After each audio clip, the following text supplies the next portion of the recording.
Так, вот такой спуск, скажем так, подземелье. Вот это место, где был хаус у нас.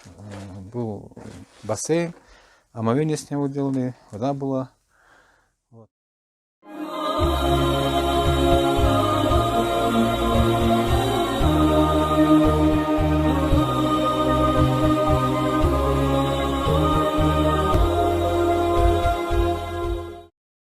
Кумух.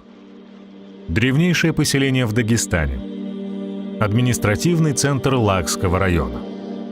Расположен в центральном Нагорном Дагестане на реке Казикумухского Койсу в 96 километрах к юго-западу от столицы республики.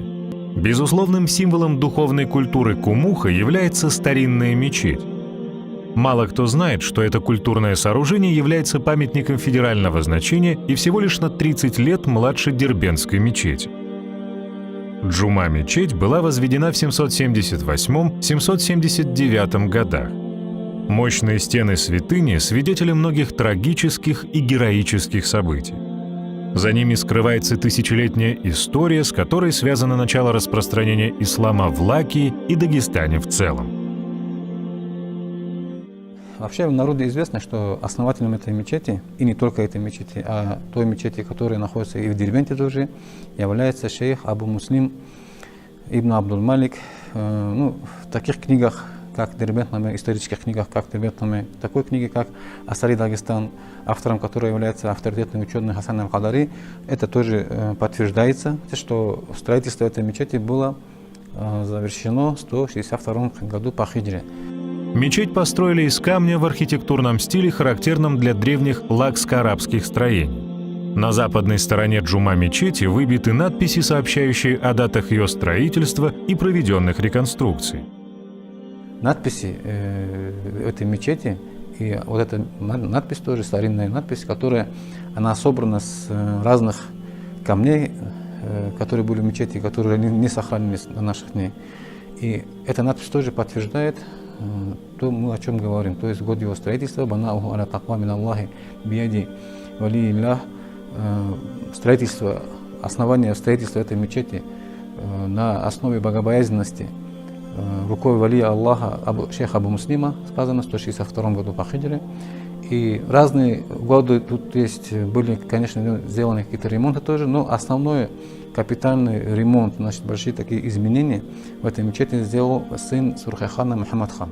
Кумухская джума-мечеть считается одной из древнейших не только в Дагестане, но и на территории всей Российской Федерации. Она сохранилась до наших дней в своем первозданном виде.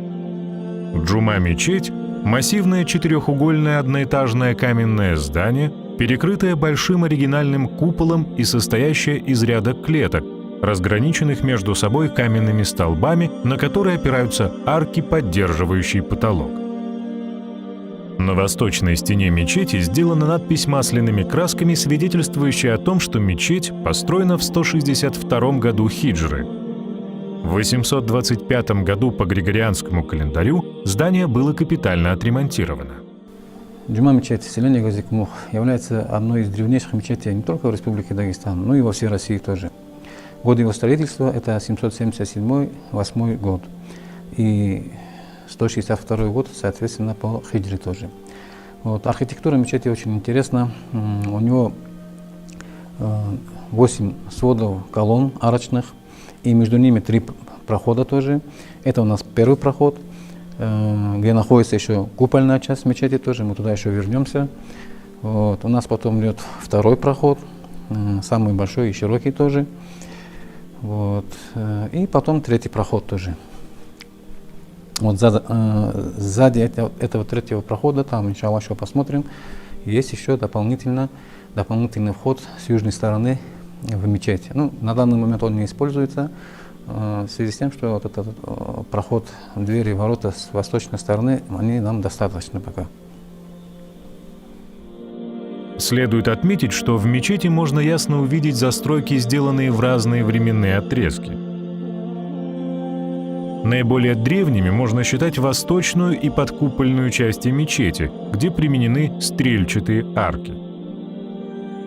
При капитальной перестройке мечети были сохранены ее основные параметры.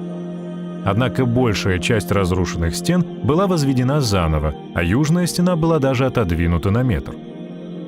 Во время исламских праздников Джума-мечеть собирала тысячи людей, соблюдающих традиции предков. Ее не разрушило землетрясение, не подпортила сырость, не изменило время. И хотя реконструкцию здесь проводили несколько раз, Джума-мечеть сохранила свой первозданный облик. Сейчас мы находимся в купольной части мечети. Это тоже очень интересное место, сохранившаяся до наших дней старинная архитектура. Здесь есть интересная особенность, которая есть только в этой мечети. И в других мечетях в Дагестане нет. Это такие проемы, их называют максурами. То есть эти места, говорят, что здесь молились, совершали намаз правители. Вот, для их безопасности, чтобы во время совершения ими намаза никто не смог на них сделать покушение. Бок о бок к этой мечети присоединена еще одна другая мечеть. Другая мечеть — это Махалла мечеть. И проход через эту же мечеть идет. Вот это у нас старинный проход, он сохранился. Здесь хоть штукатурки сделали, все.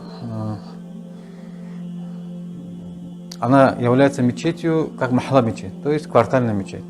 Ту мечеть использовали только пятничный день, остальное время совершали намаз здесь. Вот михраб тоже старинный сохранился. Вот. И точно так же здесь есть вот вторая часть этой мечети. Это места для омовения. Там внизу до сих пор сохранились, там где были бассейн, водоем. Люди совершали омовение, поднимались, совершали здесь намаз, или же проходили через этот проход и заходили в ту джума-мечеть тоже. Это у нас вторая часть этой маленькой мечети, где есть вход в омовительные места, старинные омовительные места. Раньше оттуда был вход с улицы, там арочный вход здесь, он чуть землей засыпан. В общем, иншаллах, посмотрим там тоже, как у нас. Так, у нас вот такой у нас спуск, подземелье. Вот такой спуск, скажем так, подземелье. Вот это место, где был хаус у нас. Был бассейн, омовение с него делали, вода была. Воды тоже уже нету. И, иншаллах, мы это все почистим, исправим. Вот здесь тоже есть очень интересное место. Очень интересное место. Прямо с правой стороны, возле лестницы. Если мы туда дальше пройдем, там есть купольное помещение. Так, это вход снаружи. Здесь, если зайдем, мы видим вот такое купольное помещение. Для чего оно предназначалось, мы не знаем. И что кто-то рассказал, тоже нету никого. Вот. И из этого маленького помещения тоже есть вход в другое помещение. Вот. И там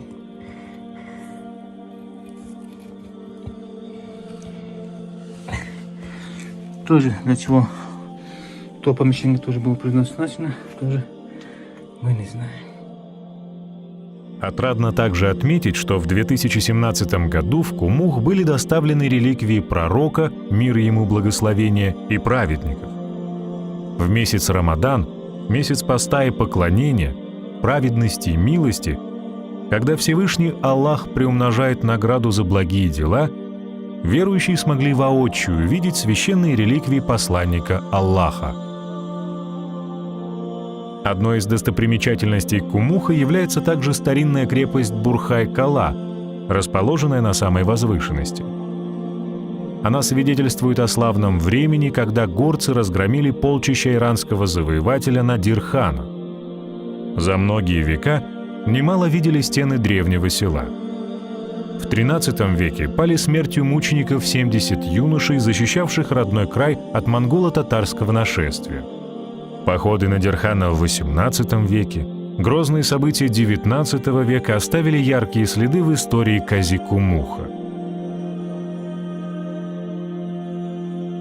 Кумух также является родиной величайших праведников, одним из которых является шейх Джамалуддин Казикумухский, учитель имама Шамиля. дочь Джамалуддина Захидат, была женой имама Шамиля, который часто обращался к своему наставнику Джамалуддину за советами по вопросам государственного правления, международных отношений и мусульманского права. Знания, ум, мудрость и опыт Джамалуддина помогали имаму Шамилю руководить государственным образованием имамат. Да не лишит нас Создатель благодати праведных предков.